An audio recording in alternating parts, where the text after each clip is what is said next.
On a Wednesday cloaked in a gentle mist, the kind of day that passes quietly without ceremony, my boots squelched through shallow puddles, poorly chosen for the damp weather. A shared friend arranged for us to meet over lunch at a lively diner where the voices and the clatter of plates created a warm chaos.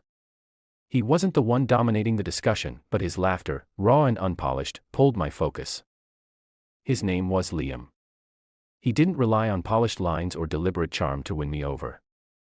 Instead, he listened truly absorbed as I shared pieces of my life, not with a cursory glance, but with a quiet authentic curiosity.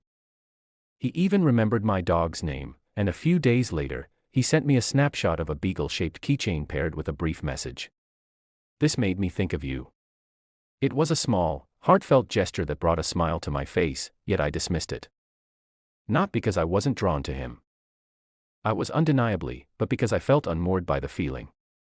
I'd recently walked away from a relationship that had started with intensity and dwindled into a weary, draining fade.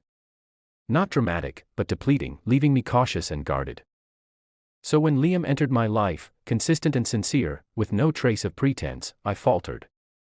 My heart wasn't used to being handled with such care, but he didn't demand more. He remained offering subtle signs of care, a text asking about my day, a song he thought I'd appreciate. Nothing extravagant or performative, just genuine. Eventually, I agreed to join him for dinner. We went to a snug bistro nestled in the city's core where the aroma of fresh herbs and shared laughter filled the space. He held the door open, eased my chair out, and kept his phone out of sight. It felt natural, almost too natural, and that unsettled me. I'd grown accustomed to love feeling like a constant effort, decoding intentions, mending cracks, navigating uncertainty. Liam brought a sense of ease, and I wasn't sure how to hold on to something so unfamiliar. We continued to meet, nothing structured, just moments that flowed effortlessly. But I kept a barrier up.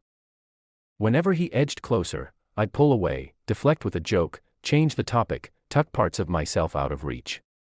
He saw it, of course. One evening, as we walked back from a meal, he stopped and met my eyes. "You don't have to guard yourself with me," he said softly. "I'm not here to cause you pain." I managed a faint smile, said nothing, because I couldn't trust that someone who spoke those words would stand by them. Then came the night I distanced him for good.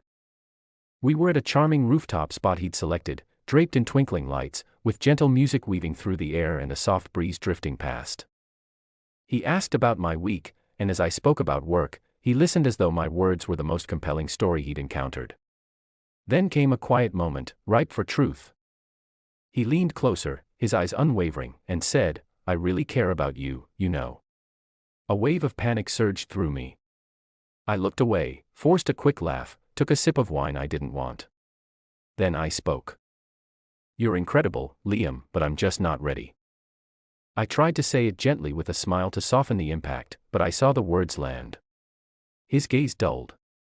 His shoulders squared as if to brace himself. He nodded, offered a faint smile, one that masked his hurt and signaled for the check. No arguments, no insistence, just a quiet dignity. He paid rose and looked at me one last time. "Take care." "Okay," he said. Then he walked away. I stayed there staring at the table, reassuring myself I'd made the right choice. I wasn't ready. He deserved someone who could give him their whole heart, not someone carrying the weight of old wounds. But beneath that reasoning, it wasn't Liam I questioned. It was myself. He saw parts of me I hadn't even shown, stood by a version of me I hadn't yet embraced, and instead of letting him in, I shut him out gently but firmly. I told myself I was sparing him, but I was shielding myself from being truly seen, from accepting a love I didn't feel I'd earned. That night, I checked my phone. Nothing. I scrolled through our old messages. The playful memes, the good-night texts, the small notes that felt like a quiet embrace, they carried such warmth. The next morning, his name didn't appear in my notifications.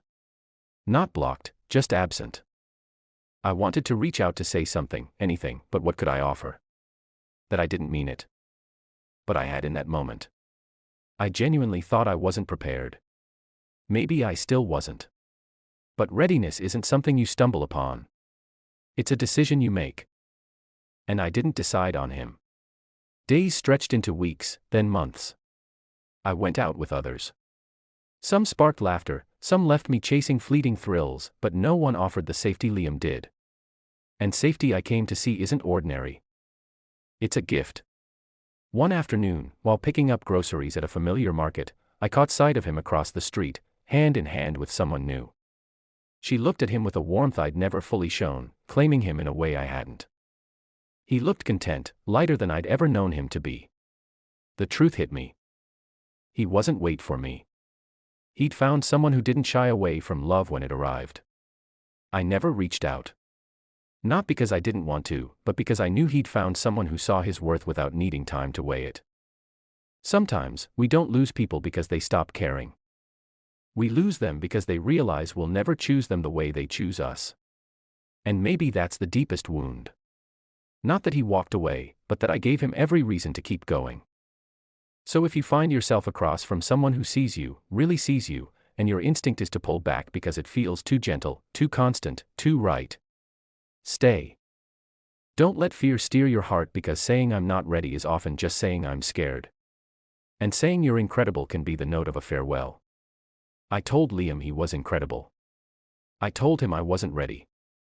He smiled faintly, paid the bill, and walked away. Share your thoughts in the comments section. Thanks for your precious time. If you enjoyed this story, then please make sure you subscribe to this channel.